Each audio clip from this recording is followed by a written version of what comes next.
Welcome to another video from Gweilo 60. Today we're going to be talking about the elephant in the room, COVID-19, and what's going on in China. Everybody has been watching and saying, oh, it's reared its ugly head once again here in mainland China. What's actually going on the ground? You know, I'm not going to spout numbers in this video. Up in Hebei Province, Zhuang. It's the capital city of Hebei Province. They just locked down 11 million people. Exactly. Hebei Province actually surrounds the Beijing area, and you're talking 76 million people in that basic area. So I guess I am talking numbers. Anyway, back to the moral of this video. What is actually going on in China? Are people wearing masks? Are they worried about the COVID? Well, because Weifeng, we missed a trip. We were going out to a solar farm supposed to be today with China Radio International and 3 Japanese journalists. We missed the trip because Weifeng's feeling under the weather. She is out today with me, sitting on a bench, but it's cold season here in China, so everybody is sort of on edge. Is it a cold? Is it COVID? Is it, you know what I mean? But they have brought back in the restrictions around the country that we saw during the Wuhan stage of this virus. If you're going to get onto a subway, if you're going into a subway, you better be wearing a mask and you better have a QR code. A week ago, we could walk into Walmart, no mask, no QR code, nothing. Not anymore. People are worried. I'm seeing more people, well, maybe not down here where people are fishing and whatever by the river because everybody's sort of social distanced anyway, but on the streets of China, there is that fear back in the air, and I feel it every day when I go out. I see it when I get onto the subway. I see it when I go into stores. I see it when people, I noticed there was a video on WeChat here yesterday, I think it was, and there was people in the pharmacies going in and clearing out antivirals, ibuprofen, any type of pills that they could get their hands on, and buying it all, you know, so they didn't want to be left without. We've thought about, well, what happens if it hits and we got locked down? We don't have enough food in the house for more than 3 days because we always go out and eat. It's just one of those things. So what are we going to do if that happens? So we've been thinking, well, should we go get like a whole bunch of canned food, vegetables, fruits, meats, Spam, you know what I mean? Spam is like 37 RMB for a little thing of Spam here in China at Walmart. So like that's like $6-7 guys, like for we're just not going to go that way. But we've thought, well, why don't we go buy a whole bunch of chickens and meat and freeze it and stuff. So we're used to going to the wet market basically every day to get whatever we want, or every 2 days, depending on if we're eating at home or not, and eating fresh food, never frozen meat and stuff like that. It's one of those perks of being in China that you can do that. But now we're sort of thinking, maybe we should go stock up for once in our lives. You know, you can't really stock up on the veggies, but you can stock up on canned vegetables out of places like Walmart, or they've got superstores around here. Well, they're not called superstores, but you know what I mean. But, you know, so there is that fear in the air, and I see it in the people on the streets. Way more people are wearing masks now than there was a week ago. Way more people are staying at home. I've noticed that the streets are going back to the December, January, early January time, where a lot of people aren't out on the streets anymore. It's surreal, and you know, it's sort of like COVID 2.0, you know, because it was right around this time of the year last year that the shit sort of hit the fan, and right before Chinese New Year. Chinese New Year is a little later, it's in February this year. Last year I think it was in January.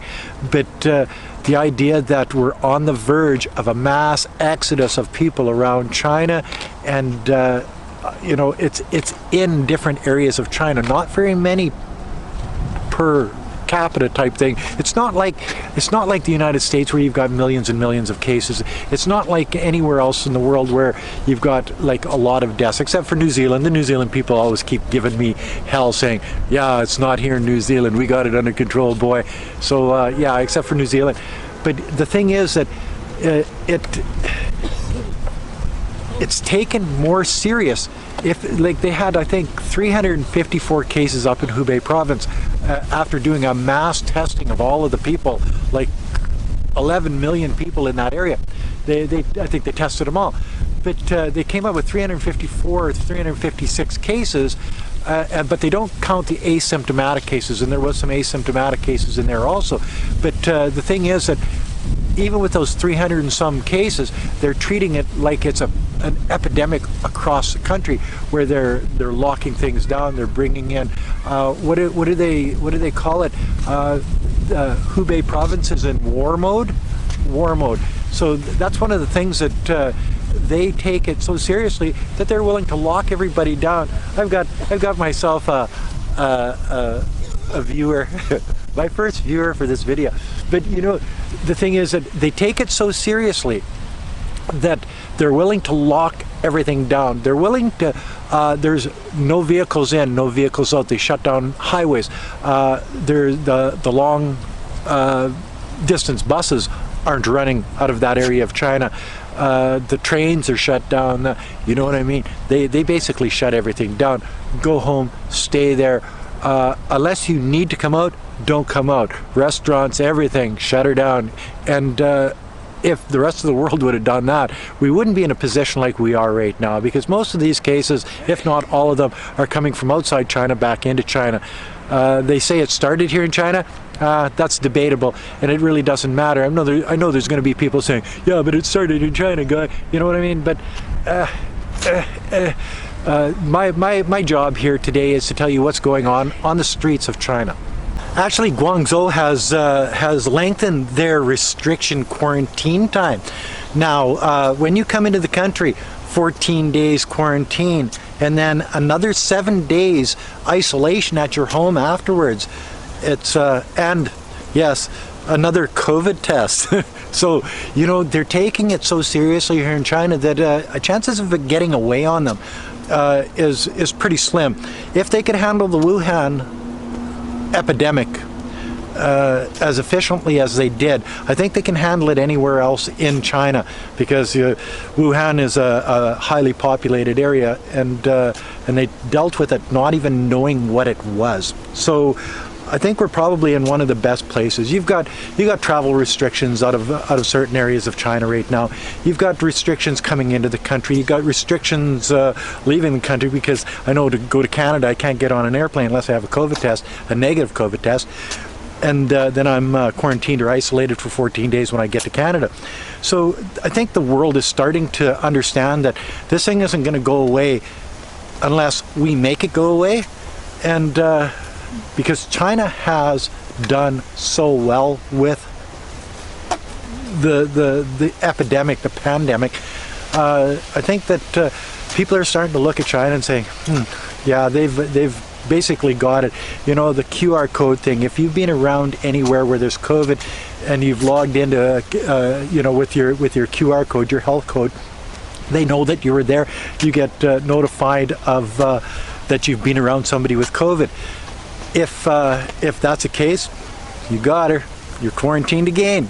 But the one thing that really does frost my ass is travel restrictions around the world. You know, you can't go to Thailand, you can't go to Malaysia, you can't go to Indonesia. You got COVID tests and quarantines to go to go to Canada. You got all of these things where basically you can't go anywhere around the world right now. And Wei Fong and I, that's all we did was bounce around the world and have fun. So it's sort of harshing our buzz, man. You know what I mean? It's just one of those things that we've been stuck in one place for so long. We're just not used to it.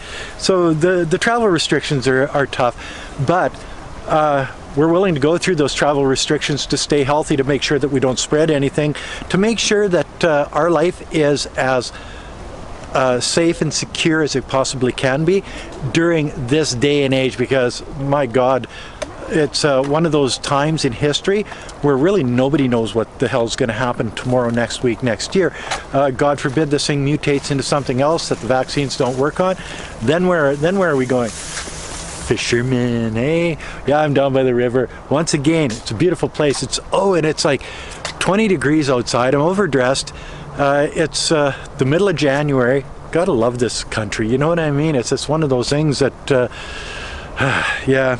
Anyway, I guess I could have got stuck in a worse place. So when it starts to rear its ugly head anywhere in China, then it starts to rear its head in people's heads all around China, and everybody starts to sort of say, what am I going to do? If this comes to my back door, what am I going to do? How am I going to handle this? Am I ready for it? Do I have masks? Do I have pills? Pharmaceuticals, I guess is what you want to call it. Ignatowski off Taxi comes to mind. You know, do I have enough food in my fridge? Do we have enough rice? Type thing. And this is a Chinese way, you know, they're always looking into the future and saying, well, am I prepared for this stuff? And I think we're going to see a little bit more of that over the next month or two, because I don't think we're done with it here. I think that it's going to rear its ugly head over and over and over again. Sure, they've got a vaccine. It's going to take a long time to roll that puppy out for 1.4 to 1.5 billion people. I know that in places like Canada, they're talking next fall. If that was in China, they would have everybody vaccinated in a week if they only had 30 million people to vaccinate. In Canada, well, it's a different story. In the States, that's a gong show. I've been staying away from the political stuff in the United States here over the last little while, just for the fact that it is, well, you can't make this shit up, guys. It's just one of those things that the Americans have enough on their plate dealing with the political situation there. Not only the political situation, but the COVID situation. You think the COVID situation would trump anything in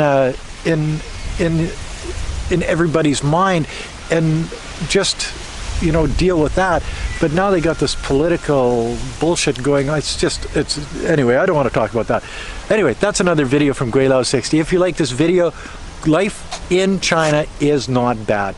Life in China is better than most places around the world. We don't have a lot of COVID, but when we do see a little bit of COVID, everything gets locked down. They don't screw around with this shit. It's one of those things that if they let it get away, as I've said this before, if they let it get away in China like they did in the United States and the UK and Canada, with 1.4 to 1.5 billion people, there would be dead people everywhere. And we can't handle that over here. We don't want to handle that. We want to take care of it. And the government of China is taking care of it to the best of their ability, doing better than just about anywhere else in the world. So we're still sitting in a pretty lucky position, and I'm glad to be in China at this time, and I guess that's all I have to say about that. That's another video from Gweilo 60. If you like this video, as always, like, comment, subscribe, push that share button, and thanks for watching. Bye now.